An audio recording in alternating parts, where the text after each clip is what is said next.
Welcome to the Answers for Elders radio show. Meet the trusted experts who will give you straight answers and will help guide you on the path of later life care. Now, here's your host, founder, caregiver, and CEO, Suzanne Newman.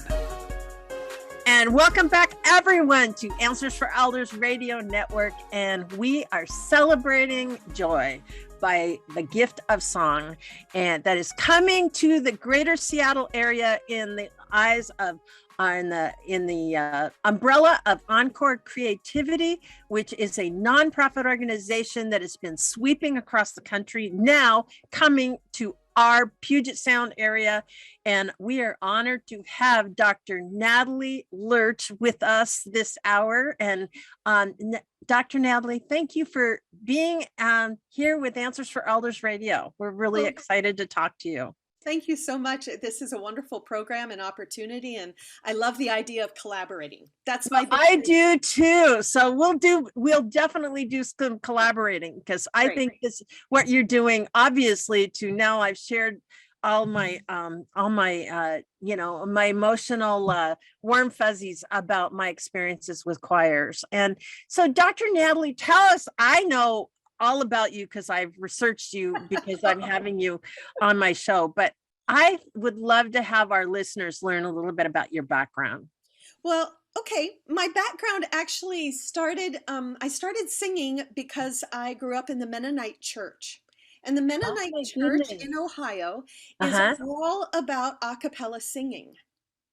And so as a child, my mom would be in the choir, and my dad and my sister and I would sit in the back of the church. And during the hymns, he would lift me on. So I was standing on the pew. I would hold on to his shoulders, and I would look at the hymnal over his shoulders and listen to 4, 6, and 8-part a cappella singing all around me.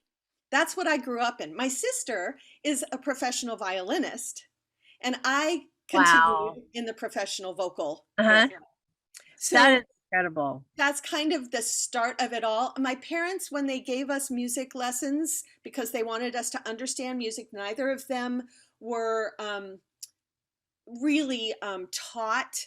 They picked up music. My mother diddled around at piano and she sang. My dad played trombone and he sang. They were in numerous choirs singing the Messiah throughout their lives. And I grew up, my first Messiah chorus singing was when I was 13. Wow. The entire And you did the whole thing at 13 years old. That's incredible. I know, and I loved it. 2 hours and 20 minutes of it or something like that. Yeah. I got to the Amen chorus and I was in tears. At age 13. And that is so cool. To me, it is quite an experience to sing the Messiah. And I have done it many times. So yeah absolutely. So then, I continued. I took voice lessons and flute lessons. I got my undergraduate degree from the University of Alaska in voice. And then I was out of school for a long time. And then I decided I did a lot of different kinds of jobs, and I was always singing and acting and dancing and doing all of that stuff. But I wanted to really focus in on music as my livelihood. And so I went back for my master's, and then I got my doctorate at Eastman. And then I got hired by Cornish College of the Arts almost 22 years ago and moved to Seattle from Rochester, New York. And Cornish is like the place. Yeah. It is the place that every musician is aspiring to think, that's the promised land, It's such an amazing school. And then they learn that they have to learn music theory. And I was a piano player, so I did good with music theory. Yeah, I'll bet you did too. And singers actually need music theory almost more than any other instrument, because you have to understand what you're hearing. Absolutely. Because you have to fit in and you have to match pitch, and you don't have something that's helping you. You've got to figure out how to do it with your voice. Yeah. But it's so cool when you can do that. It's so exciting. Yeah. And certainly having that kind of background, I went to Western. So I had a really pretty good background, but the thing that was interesting about my world is I realized when I stepped into a music department like Western, or, which is not even holds a candle to Cornish, is much more focused on the arts. But I realized how untalented I really was compared to other people. I went, oh my gosh, the bar is way higher than it was when I was in high school. So. Oh my goodness. It's just about bringing the joy of doing it and not being afraid to know that you don't know it all. I don't know it all. You know what they say about people who have education is that when you get your undergraduate degree, you think you know everything. Mm-hmm. And then you go and you get your master's and you realize how much there is to learn. Exactly. Then you get your doctorate and you realize you know nothing at all. Well, that's a really good analogy for a lot of things in life, I would say, pretty much. So obviously you got involved in Encore. Tell us a little bit about that process.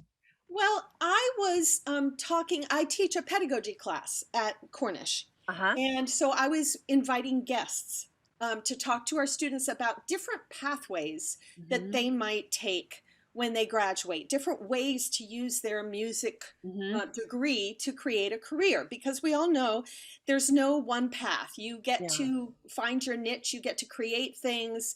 And so I was talking with Erin Gwinnett, who started the Tacoma Refugee Choir. And she was one of my guests, and she had a video, and we were just talking about how she created this choir. She and Joshua Vickery are really, really good friends. Isn't that, you see, the world is such a small world. I know, especially the musical world.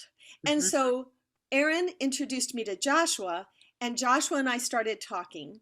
And we started talking about the possibility of Encore Chorale of Redmond.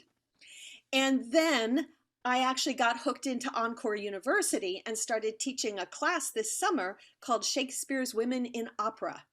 Wow. And so we got to just listen to operas together that I found, different kinds of operas and different kinds of voices and all the women's roles and the dramas and the comedies. And it's just been so fabulous. I've just really enjoyed myself. So I just keep teaching and teaching and teaching. Yeah.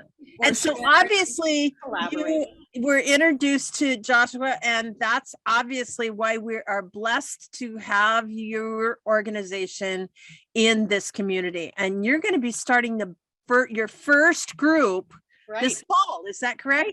Tell us a little bit about that. So this is going to be the Encore Chorale of Redmond. I found a lovely location. It's the I always have to look and make sure I get the name right. The Church of the Holy Cross in Redmond.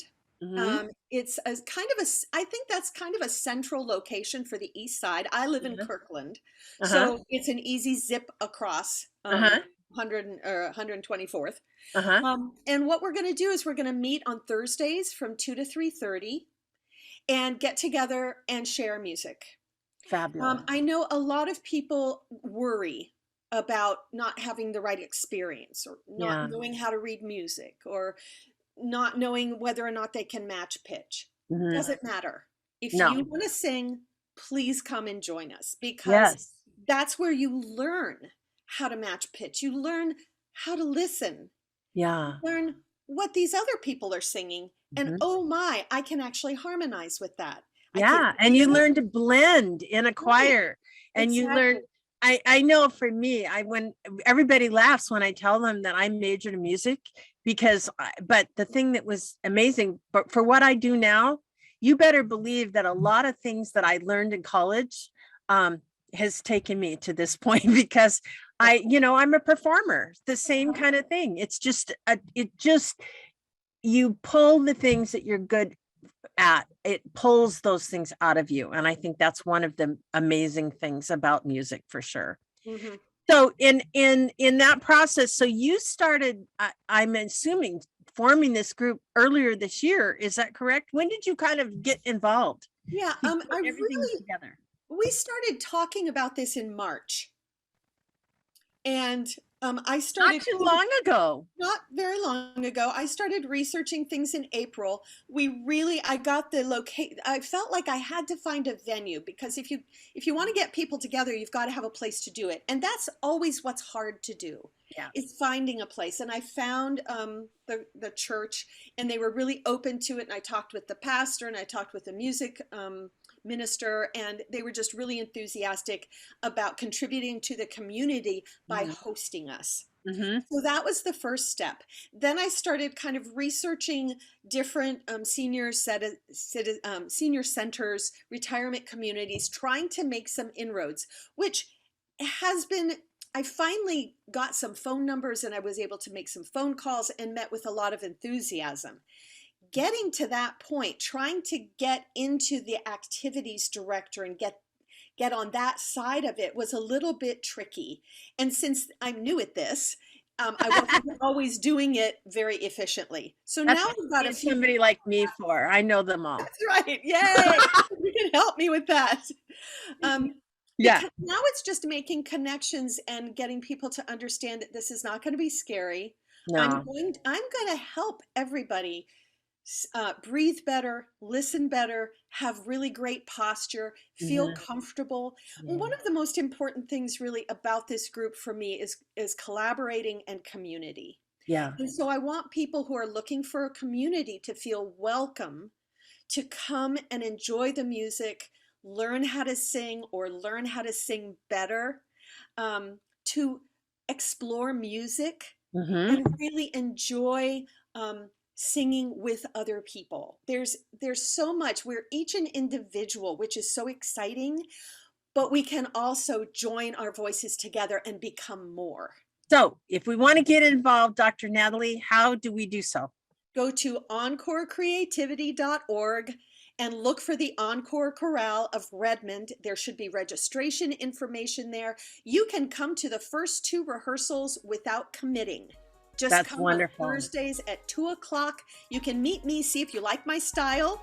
Hopefully you'll like my sense of humor, and then we can go from there. Oops. Well, we're very excited, obviously, to have you. And coming up next, Dr. Natalie and I are going to go and do a little bit more of a deep dive. I'm going to ask her all about the music you're going to sing and even more. And we'll be right back right after this.